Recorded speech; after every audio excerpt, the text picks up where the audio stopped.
하나님 말씀 함께 보시겠습니다. 열왕기상 1장 1절부터 14절까지 말씀입니다. 하나님 말씀은 열왕기상 1장 1절부터 14절 말씀 제가 읽어드리겠습니다. 다윗 왕이 나이가 많아 늙으니 이불을 덮어도 따뜻하지 아니한지라. 그의 시종들이 왕께 아뢰되 우리 주 왕을 위하여 젊은 처녀 하나를 구하여 그로 왕을 받들어 모시게 하고 왕의 품에 누워 우리 주 왕으로 따뜻하시게 하리이다 하고, 이스라엘 사방 영토 내 아리따운 처녀를 구하던 중 수넴 여자 아비삭을 얻어 왕께 데려왔으니 이 처녀는 심히 아름다워 그가 왕을 받들어 시중들었으나 왕이 잠자리는 같이 하지 아니하였더라. 그때 학기스의 아들 아도니아가 스스로를 높여 이르기를 내가 왕이 되리라 하고 자기를 위하여 병거와 기병과 호위병 50명을 준비하니 그는 압살롬 다음에 태어난 자요 용모가 심히 준수한 자라. 그의 아버지가 내가 어찌하여 그리하였느냐고 하는 말로 한 번도 그를 섭섭하게 한 일이 없었더라. 아도니아가 스루야의 아들 요압과 제사장 아비아달과 모의하니 그들이 따르고 도오나 제사장 사독과 여호야다의 아들 브나야와 선지자 나단과 시므이와 레이와 다윗의 용사들은 아도니아와 같이 하지 아니하였더라. 아도니아가 에누로겔 근방 소엘레 바위 곁에서 양과 소와 살찐 송아지를 잡고 왕자 곧 자기의 모든 동생과 왕의 신하 된 유다 모든 사람을 다 청하였으나 선지자 나단과 브나야와 용사들과 자기 동생 솔로몬은 청하지 아니하였더라. 나단이 솔로몬의 어머니 바세바에게 말하여 이르되 학기스의 아들 아도니아가 왕이 되었음을 듣지 못하였나이까. 우리 주 다윗은 알지 못하시니이다. 이제 내가 당신의 생명과 당신의 아들 솔로몬의 생명을 구할 계책을 말하도록 허락하소서. 당신은 다윗 왕 앞에 들어가서 아뢰기를 내 주 왕이여 전에 왕이 여종에게 맹세하여 이르시기를 내 아들 솔로몬이 반드시 나를 이어 왕이 되어 내 왕위에 앉으리라 하지 아니하셨나이까. 그런데 아도니아가 무슨 이유로 왕이 되었나이까 하소서. 당신이 거기서 왕과 말씀하실 때 나도 뒤이어 들어가서 당신의 말씀을 확증하리이다. 아멘. 열왕기는 왕들의 기록이라는 책의 제목과는 달리 가장 중심에는 엘리야와 엘리사라는 선지자들의 이야기가 중심에 있고 앞과 뒤로 솔로몬 이야기와 다른 왕들의 이야기가 배경처럼 등장하고 있는데, 이러한 구조가 의미하는 바가 무엇인지, 그리고 이 책의 출발점이 되는 솔로몬 이야기가 오늘을 살아가는 우리의 삶과 신앙이 던지는 의미가 무엇인지에 대해 함께 생각해보는 시간을 갖도록 하겠습니다. 첫 번째, 하나님을 기다릴 줄 알아야 합니다. 다윗이 늙어 이불을 덮어도 따뜻하지 않게 되자 신하들이 젊고 아름다운 처녀 아비삭을 찾아서 다윗의 품에 두었으며 이로 인해 아도니아와 솔로몬의 왕권 다툼이 치열해지게 되는데, 이는 첫 번째, 왜 아도니아가 실패했는지를 이야기하고 있습니다. 다윗이 늙어 이불을 덮어도 따뜻하지 않게 되자 시종들이 아리따운 처녀 아비삭을 구해서 왕께 데려왔는데, 이는 육체적으로나 정신적으로 완전히 소진된 다윗의 상태를 보여줍니다. 다윗이 아비삭이라는 아름다운 처녀가 있음에도 불구하고 그녀와 함께 동침하지 않았다라는 것은 바세바 사건을 통해서 그가 뭔가를 배웠다, 영적으로 성장했다 이런 의미가 아니라 그를 정신까지 남아있지 않은 상태로 완전히 기력이 다한 상태를 보여줍니다. 그리고 그때 신하들이 아비삭을 데려온 이유는 사실은 바세바의 반대편을 세우기 위해서입니다. 그때 신하들이 이 여인을 어떤 의도로 세웠는가 하면 왕의 앞에 서고 또 왕의 품에 누워 왕을 따뜻하게 하기 위해서인데, 먼저 왕의 앞에 선다는 것은 왕이 중요한 결정을 할 때 그 옆에서 그것을 지켜볼 수 있는, 그 자리에 서 있을 수 있는, 여자 중에서 그 일을 할 수 있는 사람은 하렘에서, 여인들의 공간인 하렘에서 가장 높은 위치에 있는 여자를 뜻하는데, 그런 사람으로 지금 그 자리를 차지하고 있는 사람이 바세바인데 그 바세바의 반대편에 세우려고 데려온 것입니다. 뿐만 아니라 품에 누워라는 단어 역시 성관계를 염두에 둔 표현이자, 다윗이 바세바와 간음했을 때 나단이 다윗에게 베풀었던 비유 중에 가난한 사람이 사랑하는 양 늘 자기 품에 안고 자는 양이라는 말을 말할 때 썼던 단어로 이 역시 바세바를 연상케 하여 그의 대척점에 세우려고 이제 데려온 여자라고 이야기할 수 있겠습니다.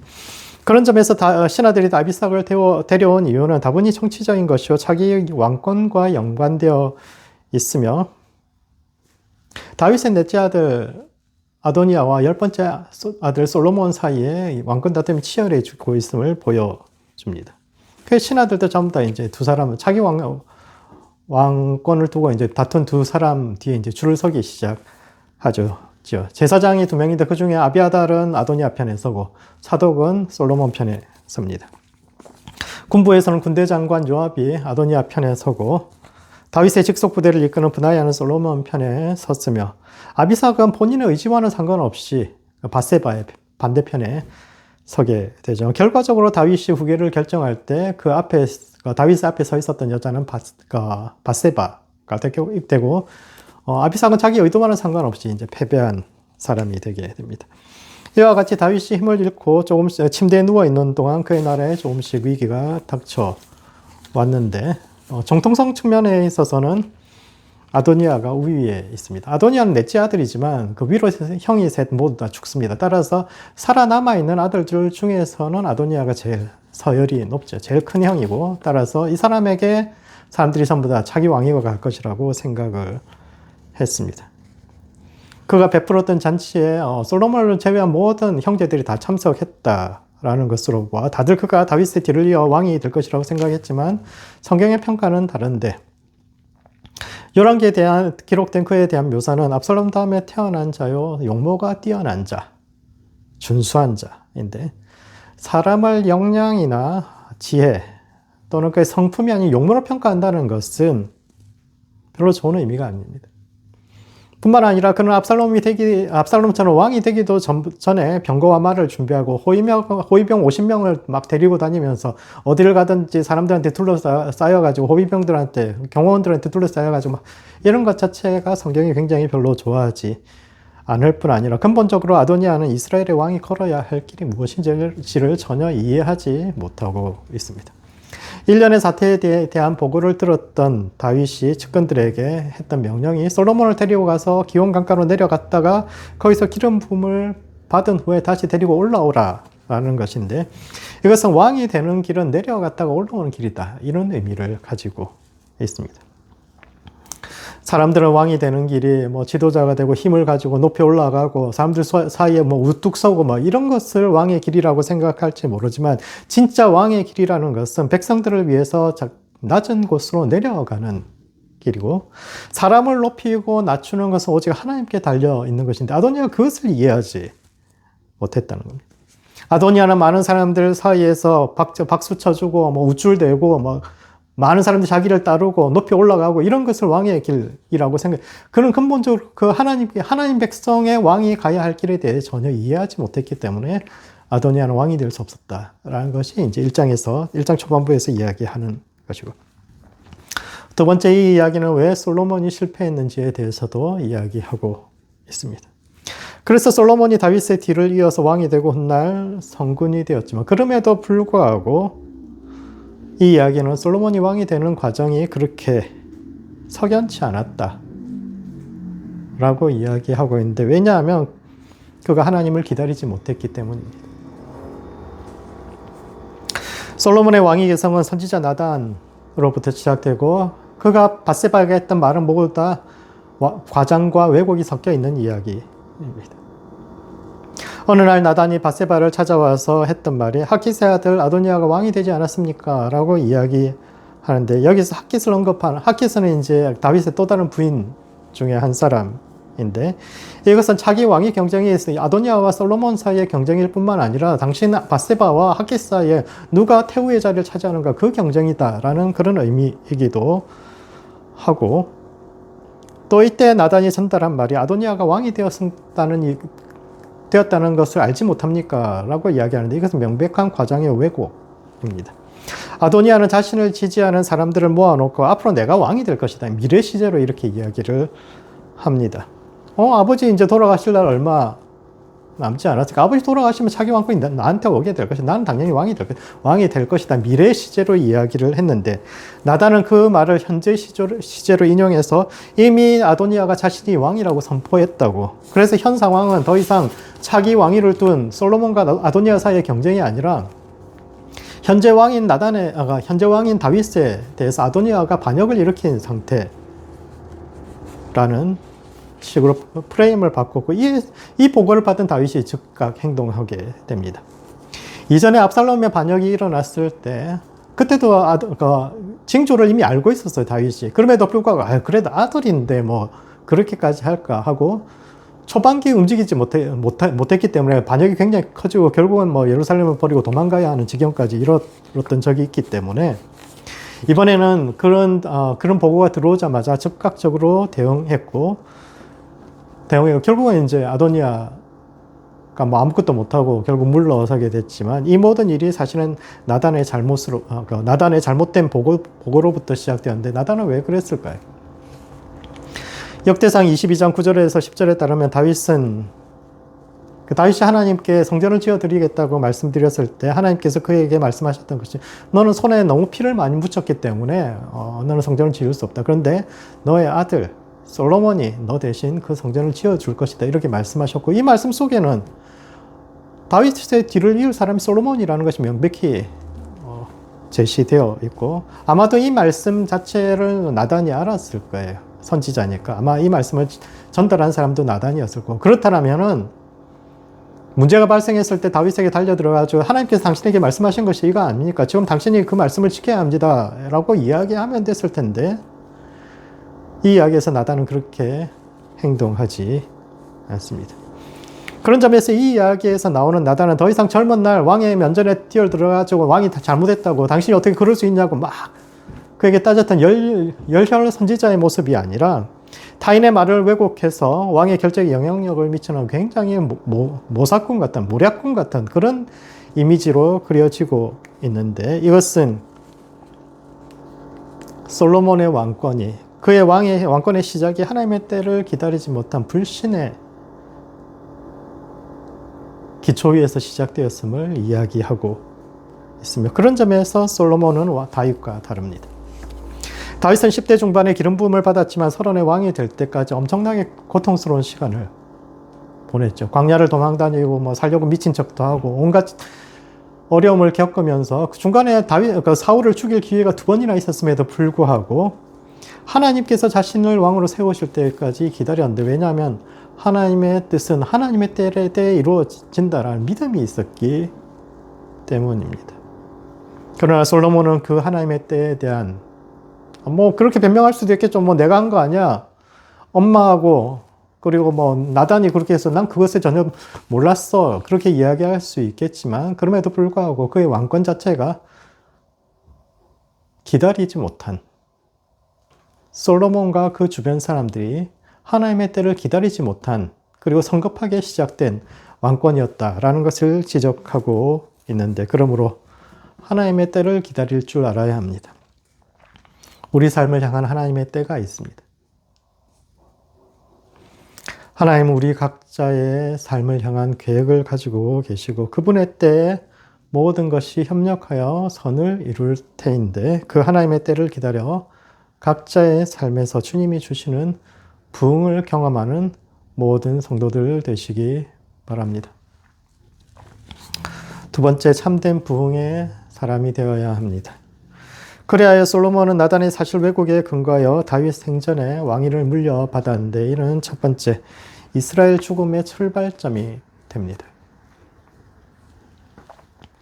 원래 왕정에서 왕은 죽을 때까지 왕이어야 하는데, 다윗은 살아 생전에 자기 왕권을 뺏기고, 그런 점에서 진짜 반역자는 아도니아가 아니라 솔로몬입니다.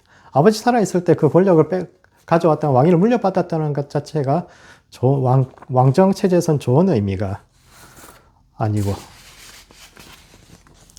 그런데 왜 열왕기는 이와 같이 솔로몬의 시대를 묘사했을까요? 사람들이 생각하기에 뭐 솔로몬의 시대는 뭐 최고의 전성기 아닙니까?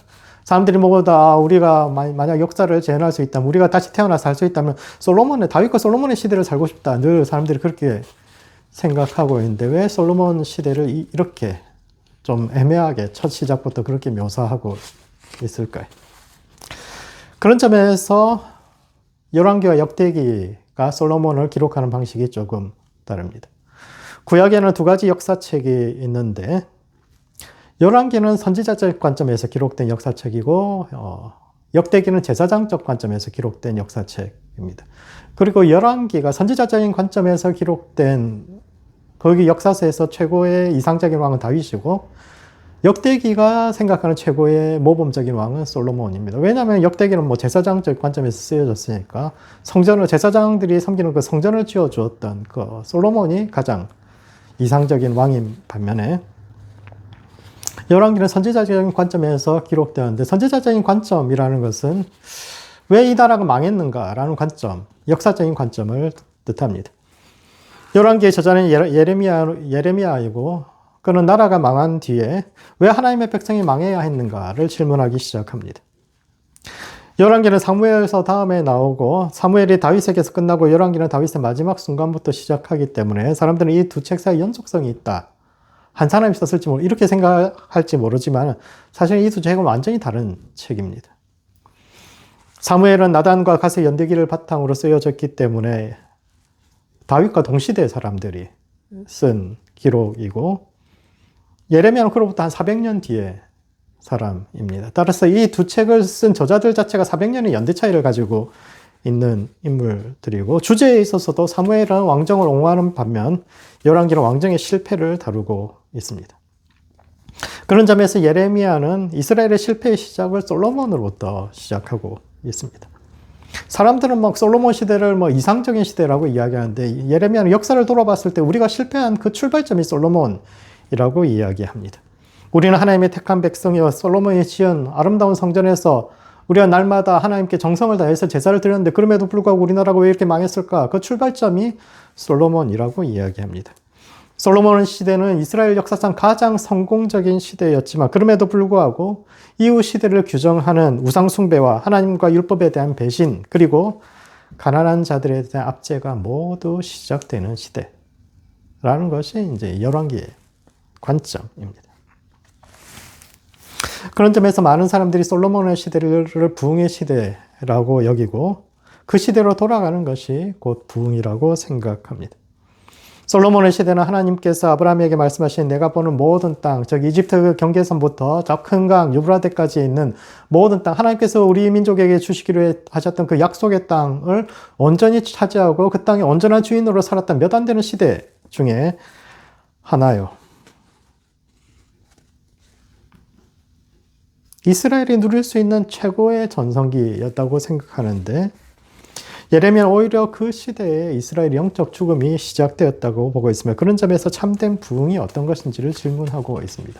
부흥이란 말은 리바이벌, 다시 살아난다라는 말인데 그렇다면 다시 살아남을 논하기 전에 왜 죽어가는가를 생각해 봐야 합니다. 왜 교회는 죽어가는가?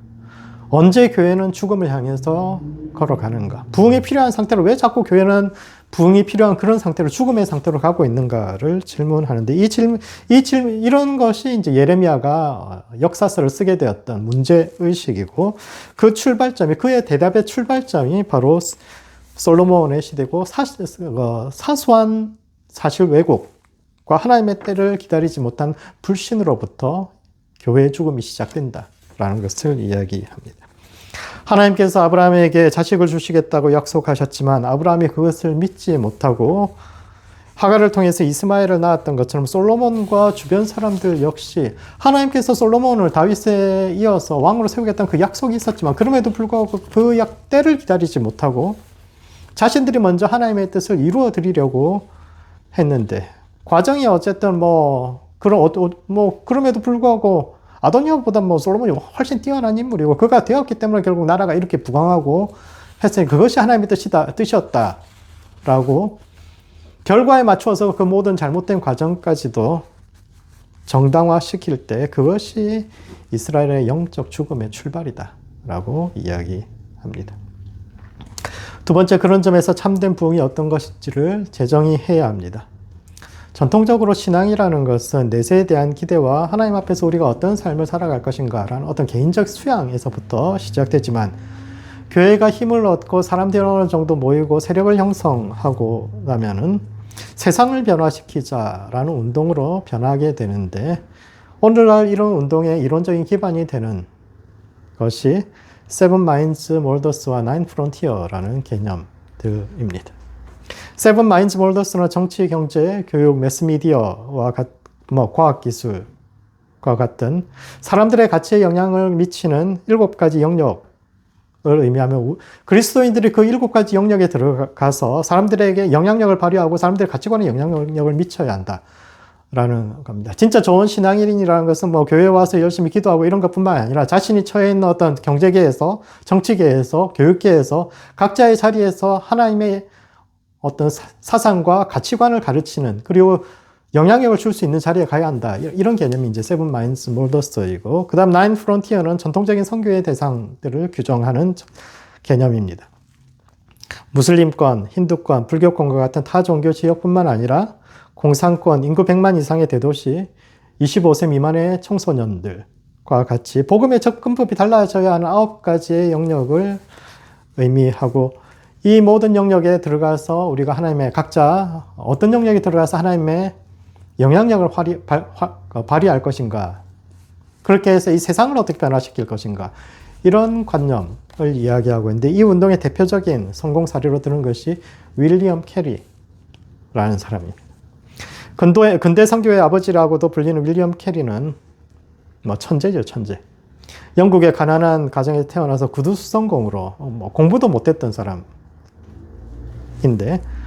제대로 교육도 못 받았는데 독학으로 라틴어하고 헬라어 그리고 언어 천재였어요. 이 사람이 성경을 40개 언어로 이제 성경을 번역하게 되는데, 어려서부터 세계 뭐 교육도 못 받았고 뭐 그랬는데도 불구하고 어려서부터 세계 지도를 펼쳐놓고 이 사람이 기도했을 뿐만 아니라 훗날 평신도 선교사로 인도에 가서 40개 언어로 성경을 번역하고 출판사를 세워서 자기가 번역한 성경을 전부 다 이제 출판을 하게 됩니다. 그 당시 인도의 출판이 그 당시만 해도 상당히 선진적인 기술이었는데, 그 선진 기술을 인도에 가르쳐 주었고, 세란포 대학이라는 대학을 세워서 인재를 키웠으며, 나아가 남편이 죽으면 아내를 함께 순장했던 사티라는 관습이 있었는데 이것을 폐지하기 위해서 어마어마한 노력을 기울였고, 그래서 인도 사회 발전에 굉장히 큰 영향력을 발휘했기 때문에 지금도 인도 사람들이 쓴 책에도 이 사람이 인도 근대화의 아버지다 이렇게 기록될 정도의 사람입니다. 이와 같이 현대 선교는 복음을 전하고 교회를 세우는 것을 넘어서 적극적으로 사회에 영향력을 미치는 방향으로 발전했으며, 그 결과 오늘날 교회는 미국 대통령까지, 세상에서 제일 힘이 세다는 미국 대통령까지 눈치를 봐야 할 정도의 힘과 영향력을 가지게 되었지만, 과연 이것이 오늘날 옳은 방향으로 가고 있는가에 대해서 질문해 보아야 합니다.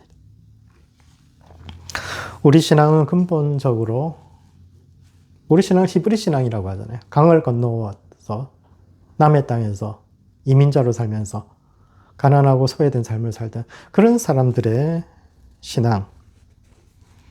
그래서 이 땅에 소외되고 가난한 사람들 곁에서 그들의 상처와 고통을 끌어안고 함께 울어주는 신앙이었는데, 어느 순간부터 우리의 신앙의 방향이 세상에 영향력을 미치기 위해서 우리가 위로 올라가야 한다 라든지, 그래서 성공과 부가 좋은 신앙의 척도인 것처럼 이야기되고 있으며, 그리하여 더 이상 십자가를 지고 낮은 곳으로 내려가는 것이 아니라 오히려 우리의 욕망을 신앙의 이름으로 정당화하고,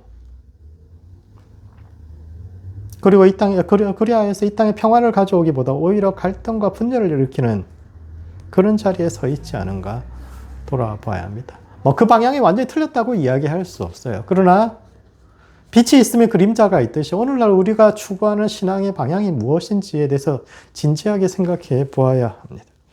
그런 점에서 열왕기는 솔로몬의 시대를 황금 시대로 구현하고 생각하고 이를 재현하는 것을 부흥이라고 착각하는 이스라엘 백성들의 잘못된 역사의식을 깨뜨려서 참된 부흥이 무엇인가를 질문하고 있는데, 그러므로 우리가 바라보는 부흥의 본질이 무엇인가를 고민해야 합니다. 오늘 우리가 바라는 부흥은 우리 신앙의 출발점인 히브리 신앙과 십자가를 향하고 있습니까? 아니면 신앙의 이름으로 우리 욕망을 정당화시키는, 그리고 힘을 추구하는 방향을 바라보고 있습니까? 무엇이 우리 신앙의 본질과 기초인지를 고민해서 참된 부흥의 사람이 되는 모든 성도들 되시기 바랍니다. 말씀을 정리하겠습니다. 솔로몬 이야기는 나라가 망한 후 왜 하나님의 백성이 망해야 했는가를 고민한 예레미야의 기록이요, 그는 그 실패의 출발점으로 솔로몬의 시대를 꼽고 있는데 이는 첫 번째, 하나님을 기다릴 줄 알아야 합니다. 다윗 말년에 솔로몬과 아도니아 사이에 경쟁이 있었지만 아도니아는 내려갔다 올라가는 길로서의 왕의 길을 이해하지 못했기 때문에, 그리고 솔로몬은 하나님의 때를 기다리지 못했기 때문에 실패했는데, 이와 같이 우리 삶을 향한 하나님의 선하신 계획을 믿으며 어둠 속에서도 하나님의 때를 기다려 마침내 주님의 부흥을 경험하는 모든 성도들 되시기 바랍니다. 두 번째, 믿음의 기초를 확인하여 참된 부흥의 사람이 되어야 합니다.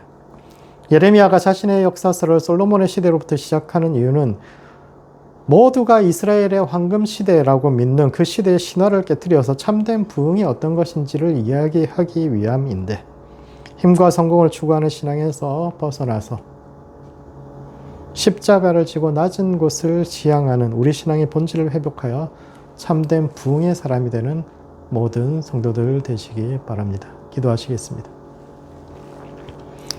하나님, 당신의 때를 기다릴 줄 아는 성도 되게 하여 주시옵소서.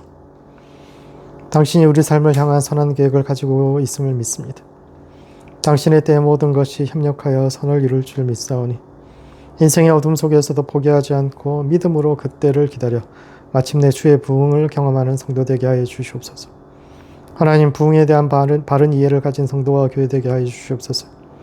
힘과 성공을 부흥의 표지라 착각하여 우리의 욕망을 신앙의 이름으로 정당화하는 잘못된 신앙에서 돌이켜 오직 주님만 바라보며 당신처럼 십자가를 지고 낮은 곳으로 걷는 성도와 교회 되게 하여 주시옵소서. 예수님의 이름으로 기도합니다. 아멘.